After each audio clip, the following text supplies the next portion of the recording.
जय हिंद दोस्तों। आप सभी लोगों का बहुत बहुत स्वागत है। कुछ इम्पॉर्टेंट टॉपिक्स हैं मॉडर्न इंडियन हिस्ट्री के, यानी आधुनिक भारतीय इतिहास के, जो हम लोग पहले देख लेंगे और उसके बाद जब हमारे पास समय होगा तो हम लोग बड़े अच्छे तरीके से आराम से रिवीजन भी कर लेंगे। तो कुछ ऐसे टॉपिक्स हैं उनको हम पहले देखेंगे जो हम जिन पर हमारा फोकस कम होता है, लेकिन सवाल वहाँ से अक्सर पूछे जाते हैं। जैसे कि शिक्षा का विकास ईस्ट इंडिया कंपनी के समय में हुआ था, उसी तरीके से प्रेस को लेके बहुत सारे सवाल पूछे जाते हैं। तो इन टॉपिक्स को हम लोग पहले देख लेंगे और बाकी जो आप लोग चीज़ें पढ़ते आ रहे हैं उनको आप लोग रिवीजन करते रहिएगा। समय मिलने पर उस पर भी हम लोग एक रिवीजन वीडियो देखते रहेंगे। ये जितने भी पीडीएफ्स हैं आप लोग जय हो स्टडी के मेन टेलीग्राम चैनल को जरूर ज्वाइन कर लीजिएगा, जिन्होंने भी नहीं ज्वाइन किया है। और उसके साथ जय हो स्टडी वनडे एग्ज़ाम का ग्रुप है, वहाँ भी फ्री एमसीक्यूज और चीज़ें मिलती रहती हैं, वहाँ भी ज्वाइन कर लीजिएगा। तो वहाँ पे आपको ये पीडीएफ वगैरह जितने लेक्चर्स के हैं वो मिलते रहते हैं समय समय पे। चलिए हम लोग एक फ़्लो में चीज़ों को समझते हैं कि आखिर शिक्षा का विकास किस तरीके से ब्रिटिश काल में हुआ था। देखिए उस समय क्या हुआ था ब्रिटिश काल में, दो एक एक ग्रुप बन गया था शिक्षा को लेके कि आखिर हम पढ़ाएं अगर इंडिया में तो किस भाषा में पढ़ाएं। क्या प्राइमरी स्कूल तक या स्कूल के स्तर पे उनकी जो भाषा है, जैसे हिंदी है, संस्कृत है, अरबी है, फ़ारसी है, उसमें ही पढ़ा दें लोगों को। और जब उनमें से कुछ लोग यूनिवर्सिटीज़ या हायर एजुकेशन के लिए, उच्च शिक्षा के लिए अप्लाई करेंगे, पढ़ना चाहेंगे, तब हम उन्हें अंग्रेज़ी पढ़ा देंगे। या फिर हम शुरुआत से ही अंग्रेज़ी पढ़ाएं ताकि लोग हमें समझें। जो एक कम्युनिकेशन गैप होता है, एक समझ है ब्रिटिश काल को लेके, ब्रिटिश के प्रशासन व्यवस्था को लेके, क्या है ब्रिटिश, ब्रिटेन कैसा है, इस चीज़ की समझ को बढ़ाने के लिए शुरुआत से इंग्लिश पढ़ाई जाए। ऐसे एक विवाद छिड़ा हुआ था दो ग्रुप्स के बीच में। तो एक कहलाता था ओरिएंटलिस्ट, जिसे हम प्राच्यवाद बोलते हैं, और एक ग्रुप कहलाता था एंग्लिसिस्ट, जिसे हम पाश्चात्यवाद बोलते हैं। तो जो ओरिएंटलिस्ट थे, प्राच्यवाद थे, उनका ये कहना था कि आप प्राइमरी लेवल तक या 10th 12th स्तर तक जो उनकी अपनी पारंपरिक तरीके से पढ़ाई चल रही है, संस्कृत में कोई पढ़ाई कर रहा है, कोई अरबी पढ़ाई कर रहा है, फ़ारसी कर रहा है, बस वही चुपचाप पढ़ाने वैसे ही पढ़ने दीजिए, और जब बाद में वो हायर एजुकेशन लेंगे तो इंग्लिश पढ़ा दीजिएगा। तो ये ओरिएंटलिस्ट लोगों का मानना था। उनका कहना था कि अगर हम भारत पे शासन करना चाहते हैं तो हमारे अधिकारियों के भी समझ होनी चाहिए कि भारतीय कैसे रह रहे हैं, उनकी संस्कृति को समझना चाहिए। तो उनको भी ट्रेनिंग दीजिए ताकि वो लोग भी, हमारे जो भी अंग्रेज अधिकारी होंगे या जो भी अफसर होंगे, वो ये समझ पाएँ कि भारतीय किस तरीके से रह रहे हैं, ताकि वो बेहतर तरीके से प्रशासन चला पाएंगे। तो इसका नतीजा आपको क्या देखने को मिला? कलकत्ता में मदरसा स्थापित हुआ और बनारस में एक संस्कृत कॉलेज की स्थापना हुई, जो हम दोनों ही पढ़ेंगे, इंपॉर्टेंट है किसने किया और किस साल हुआ। लेकिन एक वर्ग ऐसा था एंग्लिसिस्ट के नाम से, यानी पाश्चात्यवाद के नाम से, जो ये कहता था कि नहीं, शुरुआत से ही अंग्रेजी पढ़ाइए, तभी वो लोग हमें बेहतर समझ पाएंगे। शुरू में उनकी भाषा में पढ़ाने की कोई ज़रूरत है नहीं, इंग्लिश बेस्ट है, अंग्रेजी भाषा सबसे बेहतरीन है, उसी में पढ़ाइए, बात ख़त्म। तो इसमें भी कई सारे लोग फेवर में थे। जैसे अपने भारत के बहुत एडवांस्ड एक भारतीय थे, उसमें एक थे राजा राम मोहन रॉय जी। उनका भी मानना था कि ठीक है, पश्चिमी शिक्षा जो है आप प्रदान कीजिए, लोगों को पढ़ाइए इंग्लिश वगैरह शुरुआत से ही, कोई दिक्कत नहीं है। तो ये एक बेस है जो आप लोगों के सामने रखा गया। अब हम लोग आगे देखेंगे।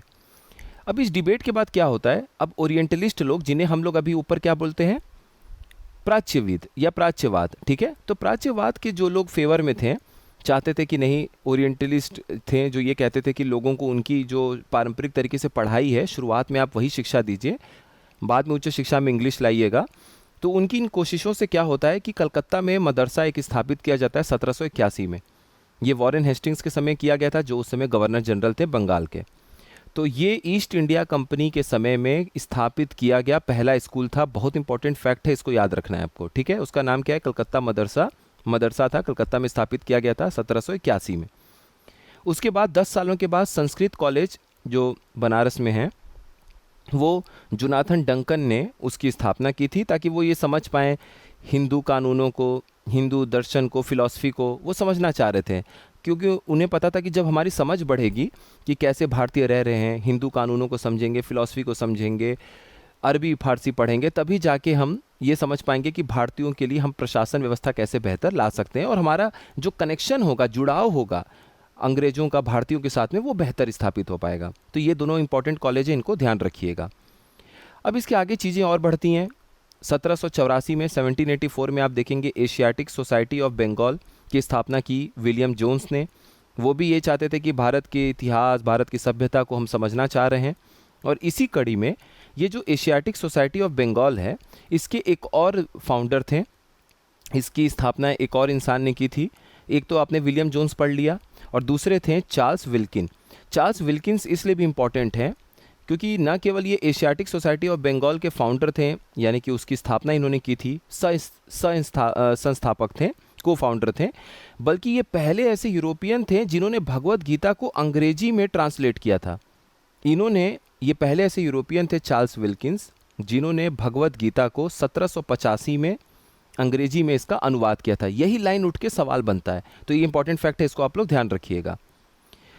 उसके बाद एक आते हैं चार्ल्स ग्रांट। इनके बारे में आपको जानना बहुत ज़रूरी है। चार्ल्स ग्रांट को हम फादर ऑफ मॉडर्न एजुकेशन भी कहते हैं, यानी आधुनिक शिक्षा का जनक भी कहते हैं।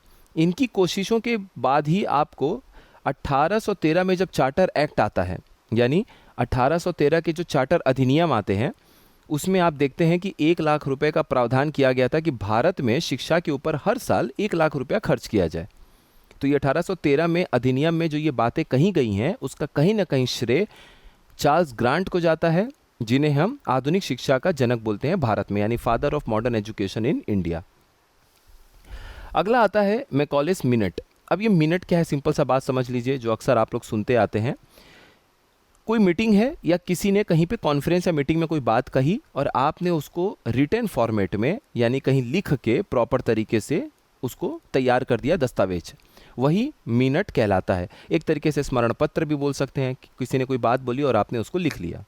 तो मैकॉले की तरफ से इस तरह का एक मिनट, जो इस तरह का एक दस्तावेज था, वो तैयार किया गया शिक्षा को लेके कि भारत में शिक्षा किस तरीके से होनी चाहिए।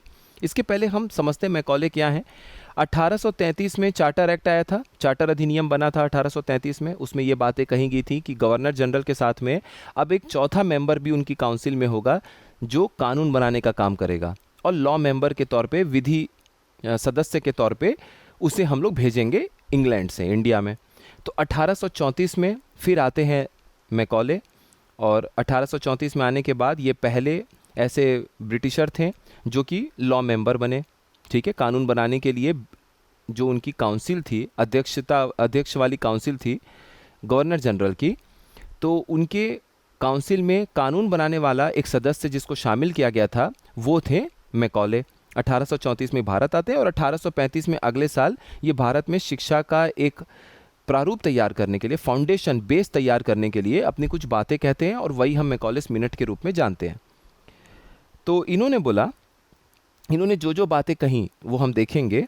उसे लॉर्ड विलियम बेंटिक उस समय के गवर्नर जनरल थे और पहले गवर्नर जनरल थे पूरे भारत के, ठीक है। उनको गवर्नर जनरल बनाया गया था। तो लॉर्ड विलियम बेंटिक थे, उन्होंने इनकी बातों को, मैकॉले की बातों को नोट किया और उसमें एक अधिनियम बना दिया। उसी अधिनियम का नाम था इंग्लिश एजुकेशन एक्ट 1835, यानी अंग्रेजी शिक्षा अधिनियम 1835। उनकी बातों को शामिल करके एक एक्ट बना दिया गया, अधिनियम बना दिया गया, और वही आपके सामने ये एक्ट है। तो कभी कभी क्वेश्चन में पूछ देता है कि इंग्लिश एजुकेशन एक्ट किसके समय में बनाया गया था, तो वो लॉर्ड विलियम बेंटिक के समय में बनाया गया था। आप इनको फिगर में देख सकते हैं। अब इनकी बातें देखिए।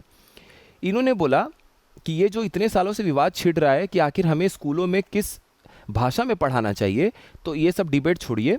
और इन्होंने बोला बेंटिक को कि सर आप इंग्लिश में ही पढ़ाइए, अंग्रेजी में ही स्कूलों में शिक्षा प्रदान कीजिए, बस। बात कुल मिला के ये है। तो इनकी बातें लॉर्ड विलियम बेंटिक को भी अच्छी लगी। इन्होंने उनको कन्विंस कर लिया, मना लिया कि हाँ, स्कूलों में जो शिक्षा प्रदान की जाएगी वो अंग्रेजी माध्यम में होगी। उसके बाद इनकी ही कही कही बात में डाउनवर्ड फिल्ट्रेशन थ्योरी इन्होंने दिया, जिसे हम कहते हैं अधोगामी निस्पंदन का सिद्धांत। इसमें क्या मतलब है? सिंपल मतलब ये है, ये बोल रहे थे कि जो अपर मिडिल क्लास है, जो थोड़ा बहुत पैसा खर्चा करके पढ़ा सकता है, जिनके पास जमींदारी है, पैसे कमाने का अच्छा स्रोत है, वो थोड़ा थोड़ा पैसा ठीक ठाक खर्चा करके अपने बच्चे को अच्छी शिक्षा प्रदान कर सकता है, तो उनको आप इंग्लिश में पढ़ाइए, ठीक है। जब आप इंग्लिश में पढ़ाएंगे तो आप ब्रिटिश एजुकेशन व्यवस्था देंगे। हमारे ब्रिटेन में जो शिक्षा के साथ संस्कार दिए जाते हैं, हमारी जो वैल्यूज़ हैं, हमारे जो मूल हैं, वो आप बताएंगे इनको। अब ये जो इंटेलेक्चुअल वर्ग है, ये जो एक पढ़ा लिखा वर्ग होगा, ये क्या करेगा कि ये अपने बाद जितने भी और मिडिल क्लास के लोग होंगे उनके लिए स्कूल खड़ा कर देगा, उनको बताएगा, पढ़ाएगा कि देखो ब्रिटेन में तो शिक्षा में ये वैल्यू है, उनकी एजुकेशन इतनी अच्छी है, ये सब चीज़ें हैं। तो ये जो मिडिल क्लास आप तैयार करेंगे एक इंग्लिश पढ़ा लिखा इंग्लिश पढ़ा लिखा एक वर्ग तैयार होगा, मध्यम वर्ग तैयार होगा, वो अपने आप बाकी लोगों को खुद पढ़ाएगा। तो उन्होंने कहा था कि इस तरीके से शिक्षा अपने आप ज़मीनी स्तर तक लोगों तक पहुंच जाएगी। आपको स्कूल बना बना के लोगों को प्राइमरी में दाखिला दे दे के पढ़ाने की आवश्यकता नहीं है। आप सिर्फ कुछ लोगों को पढ़ाइए और उनकी जिम्मेदारी होगी सारे लोगों को शिक्षित करने की समाज में। यही डाउनवर्ड फिल्ट्रेशन थ्योरी या फिर अधोगामी निस्पंदन का सिद्धांत है। आप लोग इसमें से पढ़ लीजिएगा। उसके बाद क्या होता है, 1833 से लगभग हम 20 साल आगे बढ़ते हैं। बहुत सारी शिक्षा को लेकर बातें की गई। 1813 में ही बात कर दी गई थी, आज से 40 साल, मतलब ये वुड्स डिस्पैच के 1854 से अगर आप 40 साल पीछे जाएंगे तो हर साल 1 लाख रुपया शिक्षा पे खर्चा करो, ऐसी सी बातें की गई। तो चार्ल्स वुड जो हैं उस समय एक बोर्ड ऑफ कंट्रोल के चेयरमैन हुआ करते थे। बोर्ड ऑफ कंट्रोल क्या है आप लोगों को पता होगा। 1784 में पिट्स इंडिया अधिनियम आया था, पिट्स इंडिया एक्ट, और इसके बाद अंग्रेजी सरकार ने ब्रिटिश ईस्ट इंडिया कंपनी पे अपना जो अधिकार है, जो अपनी पकड़ है, उसको मजबूत करने की शुरुआत कर दी थी। तो उन्होंने कहा था कि जो ईस्ट इंडिया कंपनी को चलाने वाले बोर्ड ऑफ डायरेक्टर्स हैं, जिनको कोर्ट ऑफ डायरेक्टर्स सीओडी कहा जाता है, ये कैसे काम कर रहे हैं, कहाँ खर्चा कर रहे हैं, इस पे पूरी देख रेख, इनके ऊपर नज़र बनाए रखने के लिए एक डिपार्टमेंट की जिम्मेदारी थी जिसे बोर्ड ऑफ कंट्रोल कहते थे। बोर्ड है कंट्रोल करने वाला, और उसके ये प्रेसिडेंट अध्यक्ष कौन थे, चार्ल्स वुड। ठीक है, तो ये बैकग्राउंड है। यहाँ से आप, हम लोग जब कभी अधिनियम रिवाइज करेंगे तो आपको चीज़ें याद आ जाएंगी और अच्छे से। तो चार्ल्स वुड को भेजा गया और उन्होंने डिटेल प्लान बनाया। अब ये वुड्स डिस्पैच क्या है, उनके लिखे हुए कुछ दस्तावेज थे जिनको भारत भेजा गया, और उन्होंने पूरा विधिवत तरीके से बताया कि शिक्षा का किस तरीके से प्रचार करना है, कैसे बढ़ावा देना है। तो वो एक डिटेल प्लान जो है उसको हम लोग वुड्स डिस्पैच कहते हैं 1854 का। अब ये जो वुड्स डिस्पैच है, ये जो औपचारिक दस्तावेज है एक तरीके का, इसको मैग्ना कार्टा कहते हैं इंग्लिश एजुकेशन इन इंडिया, यानी भारत में अंग्रेजी शिक्षा का इसे मैग्ना कार्टा का नाम दिया जाता है। ये क्लियर है फैक्ट। इनका मेन फोकस क्या था, इन्होंने बोला क्या, इन्होंने बोला कि आप एक काम करिए, स्कूल के स्तर पे आप लोगों को उनकी अपनी जो मातृभाषा है, पारंपरिक तरीके से वो अपनी पढ़ाई कर रहे हैं, हिंदी, संस्कृत, अरबी, फारसी, इसी में पढ़ाइए, इसमें इंग्लिश मत डालिए, क्योंकि अचानक से आप इंग्लिश लाएंगे तो बेस बनाना पड़ेगा, स्कूलों में शायद समझ में बच्चों को नहीं आएगा। पहले उनको स्कूल लेवल पे पढ़ लेने दीजिए, और जैसे जैसे वो ऊपर की तरफ बढ़ेंगे, जैसे 11th-12th में गए तो थोड़ा बहुत इंग्लिश बता दीजिए, ताकि जब उसके बाद उनमें से कुछ बच्चे जब यूनिवर्सिटी में दाखिला लें तो उनका एक थोड़ा बहुत बेस बना रहे इंग्लिश को लेके। और यूनिवर्सिटीज़ और हायर एजुकेशन, जिसको उच्च शिक्षा प्राप्त करनी है, वहाँ पे सिर्फ इंग्लिश रखिए। तो जिसको उच्च शिक्षा प्राप्त करनी है वो इंग्लिश में पढ़ेगा, अंग्रेजी माध्यम में पढ़ेगा। जिसको सिर्फ अपने स्कूल लेवल तक की शिक्षा ग्रहण करनी है वो अपने मातृभाषा में या जैसे भी पारंपरिक तरीके से अपनी भाषा में पढ़ता आ रहा है उसको वैसे ही पढ़ने दीजिए। ये बातें वुड्स के, जो चार्ल्स वुड की डॉक्यूमेंट थी, दस्तावेज था, उसमें आधिकारिक रूप से ये बातें कही गई थी। तो उनका ये सुझाव था। उसके बाद उन्होंने कहा कि देखिए, महिलाओं को भी शिक्षा देना जरूरी है, उस पर भी उन्होंने बल दिया, और वोकेशनल एजुकेशन पे भी फोकस किया। वोकेशनल एजुकेशन का मतलब ये है कि आप उनको ऐसा शिक्षा दीजिए जो रोजगार परक भी हो, उनको पढ़ने के बाद ऐसा लगे कि अगर मैं पढ़ाई करके बाहर निकल रहा हूँ तो कुछ कमाने धमाने लायक इंसान भी हूँ। ऐसा नहीं है कि सिर्फ मैंने थ्योरी पढ़ ली या अपनी पढ़ाई कंप्लीट कर ली और मार्केट में उस तरह का कोई जॉब नहीं है।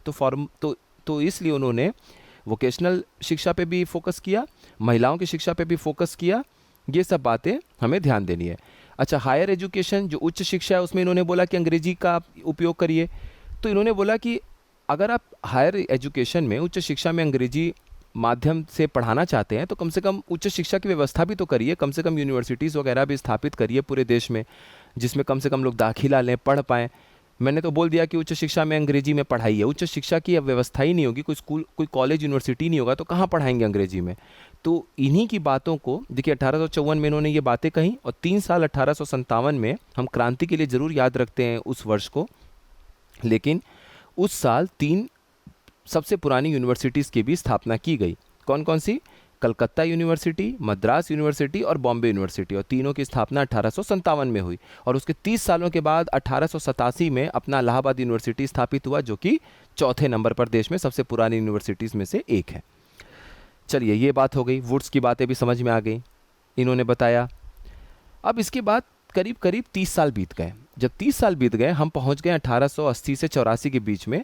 ये वो समय था जब लॉर्ड रिपन गवर्नर जनरल बनते हैं भारत के। तो लॉर्ड रिपन के बारे में तो आप बहुत कुछ पढ़ते हैं कि father of local self government है, जो लोकल सरकार जो भी बनती है, पंचायती राज व्यवस्था वगैरह जो थोड़ी बहुत उस समय आई थी, उसके ये जनक कहे जाते हैं।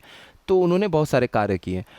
तो उनके मन में ये आया कि चलो 30 साल लगभग बीत चुके हैं, वुड्स की बड़ी बड़ी बातें कही गई थी, क्या शिक्षा की व्यवस्था है, पिछले 30 साल में कितना इम्प्रूवमेंट आया, कितना सुधार हुआ भारतीय शिक्षा व्यवस्था में, हम कितनी शिक्षा दे पाए, यूनिवर्सिटीज़ कैसे चला रहे हैं, इन सब को जांच पड़ताल करने के लिए, मुआयना करने के लिए उन्होंने एक कमेटी का गठन किया, कमीशन का गठन किया, आयोग बनाया। और ये आयोग का नाम है हंटर आयोग, हंटर कमीशन। ये 1882 में इसकी स्थापना की गई थी लॉर्ड रिपन के समय में। तो इसका मकसद ही देखिए यही है, ऑब्जेक्टिव क्या लिखा हुआ है, 1854 के वुड्स डिस्पैच के बाद से भारत में शिक्षा की प्रगति की समीक्षा करना।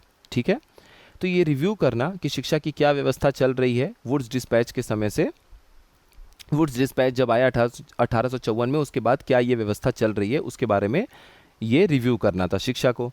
तो इनका प्राइम फोकस जो था इस कमीशन का वो ये था कि प्रारंभिक शिक्षा की वर्तमान स्थिति क्या चल रही है, जो प्राइमरी एजुकेशन दिया जाता है 8th लेवल तक, 9th लेवल तक, उसकी क्या व्यवस्था है। क्योंकि वो तो बोला था वुड्स ने क्या बोला था अपने डॉक्यूमेंट में, डिस्पैच में, फॉर्मल डॉक्यूमेंट या आधिकारिक दस्तावेज में, कि आप लोकल भाषा जो उनकी पारंपरिक भाषाएं हैं जिसमें वो पढ़ाई कर रहे हैं वही आप स्कूल लेवल तक दीजिए।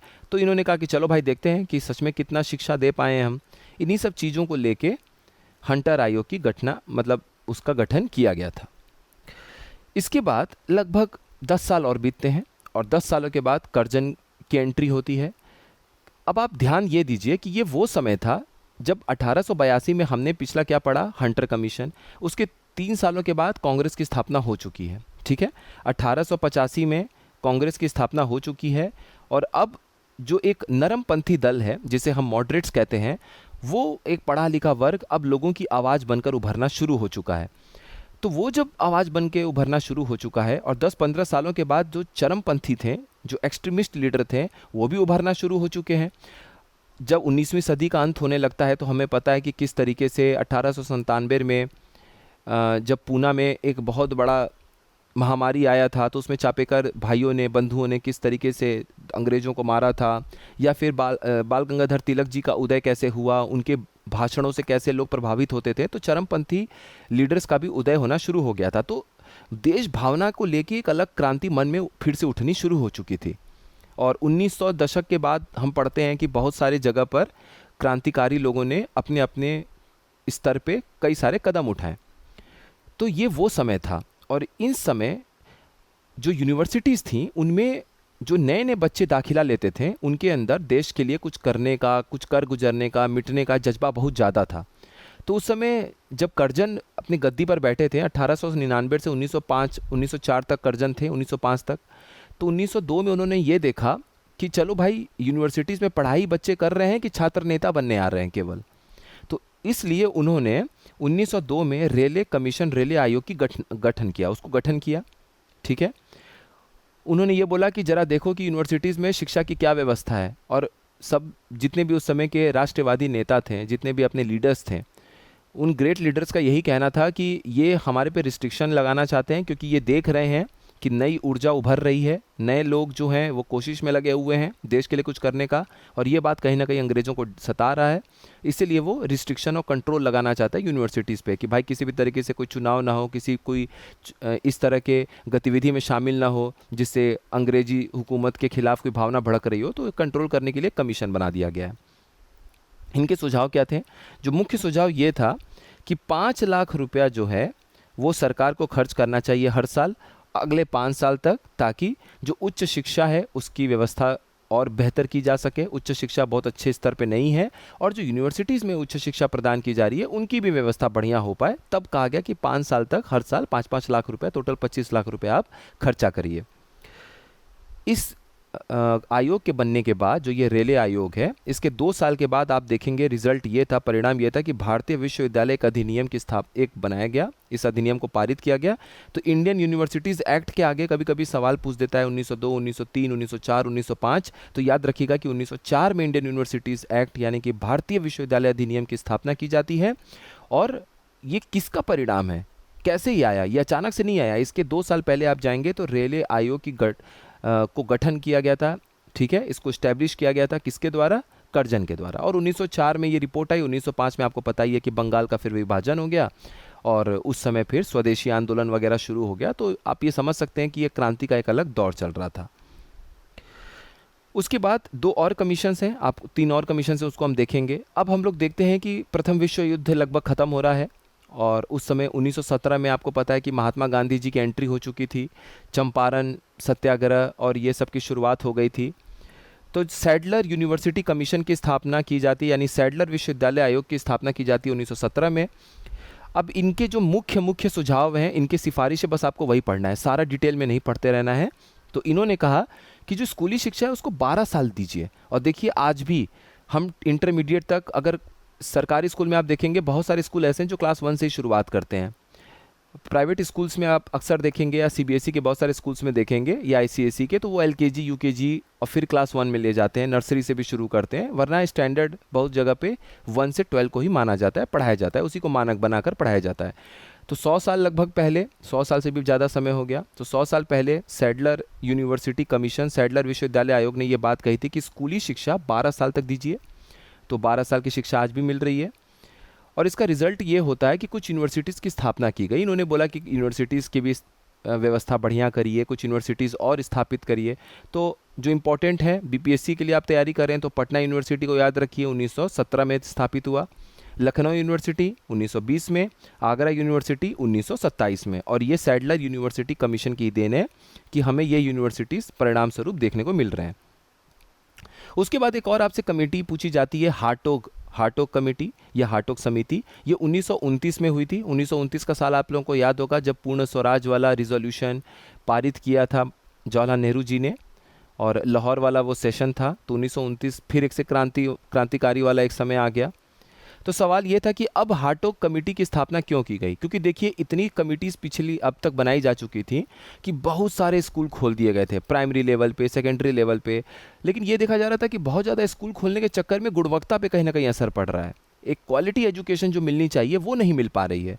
इसीलिए हार्टोग समिति की स्थापना की गई और हार्टोग समिति ने बोला कि आप बहुत ज़्यादा स्कूल खुलने पे फोकस मत करिए, आप ये फोकस करिए कि थोड़े कम स्कूल खुलें लेकिन उनका स्तर बहुत बढ़िया हो। प्राइमरी लेवल पे आप पढ़ाइए लोगों को, लेकिन प्राइमरी लेवल पे ही अगर आप बढ़िया नहीं पढ़ाएंगे तो फिर हायर एजुकेशन कैसे बढ़िया करेंगे, क्योंकि बेस तो वहीं से तैयार होता है।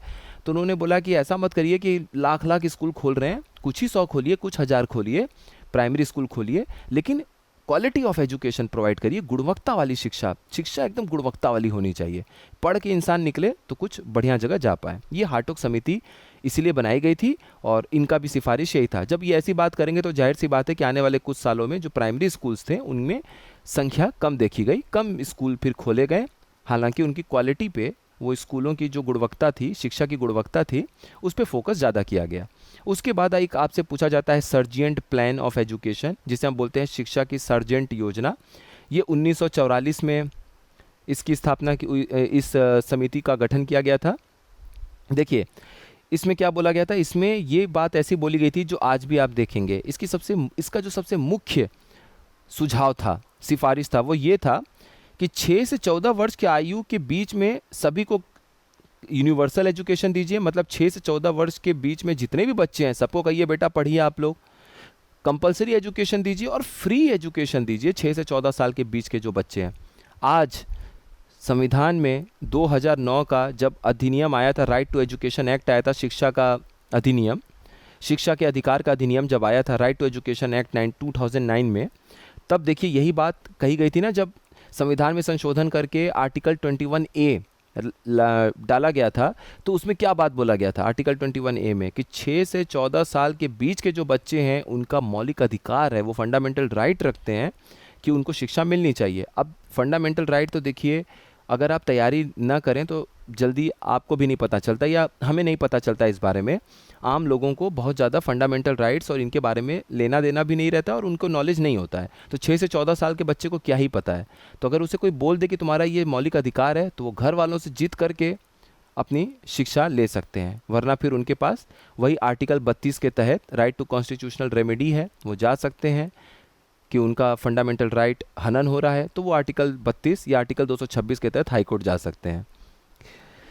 तो ये अपना एजुकेशन को लेके जितना इंपॉर्टेंट कमिटीज़ है, समिति है, जो अक्सर आप सुनते आ रहे हैं, वो हम लोगों ने कंप्लीट कर लिया। अब आप क्वेश्चन लगाइए। अगर आपको फिर भी किसी सवाल में कोई दिक्कत आती है तो कमेंट बॉक्स में ज़रूर लिखिएगा, उसको हम लोग डिस्कस कर लेंगे। जब भी हम लोग सवाल देखेंगे, जब हमें समय मिलता है तो आप देखेंगे कि अधिकतर सवाल अब आपसे सॉल्व हो जाएंगे। अब कोई सवाल रुकना नहीं चाहिए। फिर भी आपको कोई समस्या आती है तो कमेंट बॉक्स में ज़रूर बताइएगा, उस पर हम लोग चर्चा कर लेंगे अलग से। तो आप सभी लोगों का बहुत बहुत धन्यवाद।